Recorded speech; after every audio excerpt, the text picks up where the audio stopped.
But when your own fan base is taking shots at the head coach that's won 2 national titles, yeah, it's starting to become a problem. This should go to tell you and go to show you that Clemson fans, they're losing respect for this guy, and rightfully so.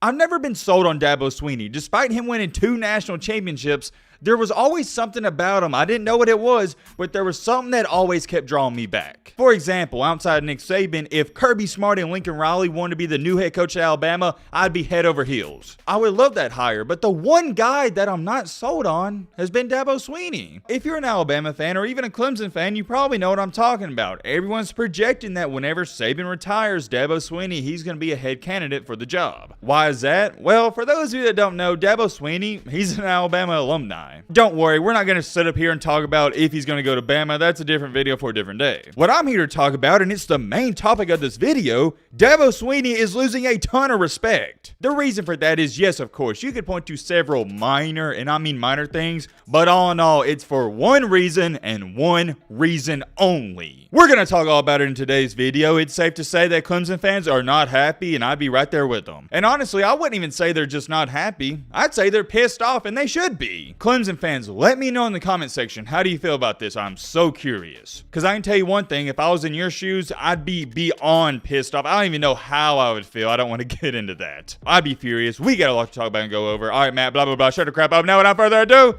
let's get into it. Alrighty. First things first, we're only talking about Dabo Swinney and Clemson in this video, but I gotta bring this up. Every single time I go on Twitter, there's a new post about a Texas A&M player leaving the program. If you go on Twitter and you keep up with the college football landscape and world, let me know if you're seeing the same stuff. I can't even begin to tell you how many Texas A&M players have entered the portal because I genuinely don't know. I've lost count. The transfer portal just officially opened. I think it was about a week or two ago, and I just think you're going to continue to see more A&M players leave. Yes, they finished out the year on a good note. You beat LSU, but that Texas A&M program is a hot mess. Do you think A&M's going to lose a lot of players or just a few here and there? Let me know your thoughts about that. But finally, moving on to the main topic, the main encore, the main reason you clicked onto this video, we got to talk about the quarterback situation and Dabo. As we all know, Clemson suffered an embarrassing, and I mean a very and extremely embarrassing loss to South Carolina in the Rattler. I predicted this upset, so I'm not shocked about this whatsoever, but still, I can't help but only laugh at this because Dabo Swinney, he was criticizing Tennessee for not being ready against South Carolina and them getting beat, and what do you know? He follows it up the next week by losing to South Carolina as well. You can't make this stuff up. That's the most Dabo Swinney thing ever. Criticizing Tennessee for not being ready to play, and then his team's not ready to play. And I know what a lot of people's going to try to say, and I was the first to say it. You got to give South Carolina credit. They're on a hot streak. They beat Tennessee and they beat Clemson, but you also have to throw in there, South Carolina is still not that good. You got to understand, we're in the later part of the season where chaos is going to happen. You're going to have teams like in this case and scenario, South Carolina, they have nothing to lose against Tennessee and everything to gain. On the flip side, Tennessee has nothing to gain from beating an average South Carolina team, but they do have everything to lose. Ladies and gentlemen, this is not the NFL. These aren't professionals. It's hard to get these 18, 19, and 20-year-old kids, and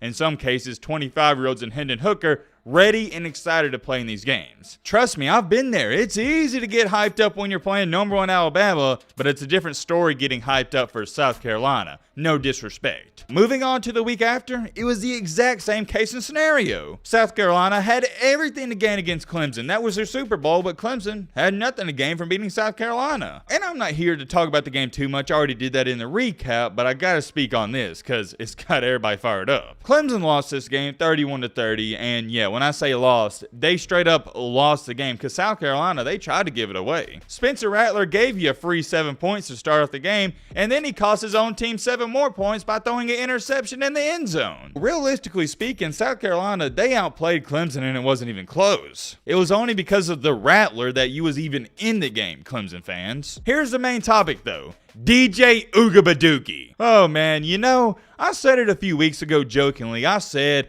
you know, DJ, he's got to have some dark stuff on Dabo Swinney for Dabo to continue to start and play him. I was joking about that 5 or 6 weeks ago, but now I no longer think it's a joke. I think it's real. There's no explanation. Uyungale's got to have some dirt on this guy. I don't understand how you can watch a quarterback play this bad and sabotage your team and continue to let him go out there and continue to sabotage the team. This guy on Saturday against South Carolina was pitiful. It was one of the worst performances I've ever seen from a quarterback in my life outside them Iowa quarterbacks. Sometimes a stat sheet doesn't give you a great perspective, but this time it does. 8 for 29. Yes, 8 for 29, that's not a joke. That's completing about roughly 22-23% of your passes. Pitiful. 99 yards, goes without being said, not too good. 1 touchdown and 1 costly interception, QBR 27.5. As to how that QBR is even near 27.5, I don't know. The QBR should be around 1.5. Let me get this straight and clear with all of you. Do I think DJ Ugabadoogie is this piss poor, gosh awful quarterback? No, I do not. He's average at best. He's an average quarterback. On Saturday, no, he was terrible. But for the most part, the collected season this year and last year, I'll give him average. And for most schools like a South Carolina, a Pittsburgh, a NC State, and Auburn, or not really an Auburn, but a Vanderbilt, average is okay. That's the problem though, and I've said this time after time.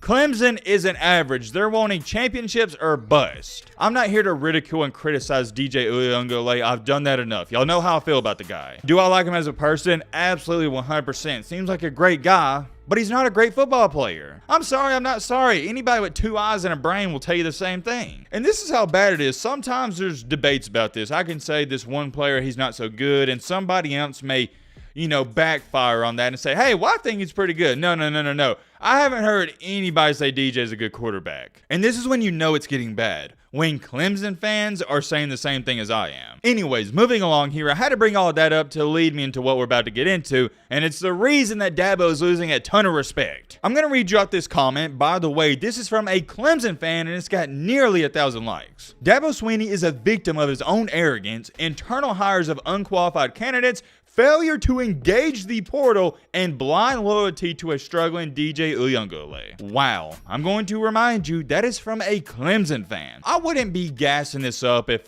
some Alabama or Georgia fan said this about Dabo Swinney, because I expect that. But when your own fan base is taking shots at the head coach that's won 2 national titles, yeah, it's starting to become a problem. That'd be the equivalent to Georgia fans and Alabama fans attacking Kirby Smart and Nick Saban. You don't expect that. This should go to tell you and go to show you that Clemson fans, they're losing respect for this guy, and rightfully so. And I hate to continue to harp on it, but a main reason is Dabo Swinney continues to ride or die with DJ Ugabadoogie just because he likes him as a person. Look, I get it. I think DJ's a great person. I'll be the first one to tell you that. He's a great guy, and I'm sure he's going to make out to be a great car salesman or insurance salesman in the future. And before I go any farther, let me emphasize this. This isn't DJ's fault. It's not DJ's fault that he continues to play poorly and Dabo Swinney leaves him in there. The job of a head coach is to put your players in the best position to succeed, and Dabo's not doing that. And since he's not doing that, his players, his staff, all these Clemson fans, they're losing respect. I don't care that DJ's playing terrible. It's not his job to take himself out of the game. But for some odd reason, Dabo wants to prove to all these naysayers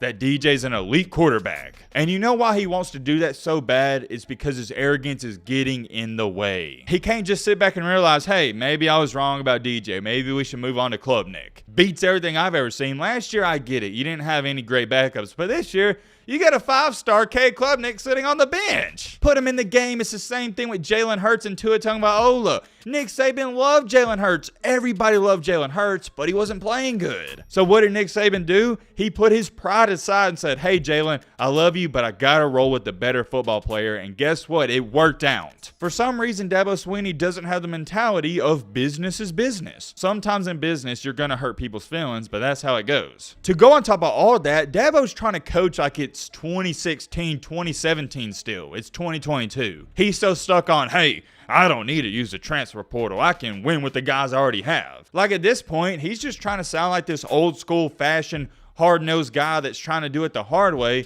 when in reality, if you do it the new way, it's easier. Hold on. Let me give you a great example and put it into a different perspective so you can relate even more and understand what I'm saying. What's currently going on with Clemson and Dabo Swinney is the equivalent to you got to go on a 7-hour road trip and your car, it continues to break down and you continue trying to fix it. Your left front tire blows out. Boom, you fix that. Then your back right tire blows out and you're just continuing to have problems. you run out of gas, etc. And then out of nowhere, boom, you break down again for the 4th time on your 7-hour road trip, and you're only a couple hours in. You're broke down on the side of the road, and out of nowhere, I come up to you with a brand new 2022 whatever car. It's got all the gas in the world. It can get there. It's got good tires, good everything. And I say, hey, if you want to use this car, I'll let you have it. But instead of Dabo taking the new car, which in this case and scenario is K Klubnik, he's sticking with his ego. He's sticking with his pride and saying, nah, I don't need that 2022 car. I'm going to roll with my 1956 Chevy Bel Air DJ Ooga Badoge. You see what I'm saying? Yes, I get it. You put a lot of work into your old car. You love your old car. But the new one's better. It's simpler. Nobody's going to fault you, Dabo, for picking the new car. Once again, K Klubnik. It's the same thing with the transfer portal. We get it, Dabo. You didn't need the transfer portal to win those 2 national championships. But since you got it now, why not use it here and there? I just think he's being stubborn at this point, and it's the reason he'll never be on the level of a Nick Saban. Nick Saban ain't stubborn. He'll put his pride and ego away just like that to win games. He doesn't care.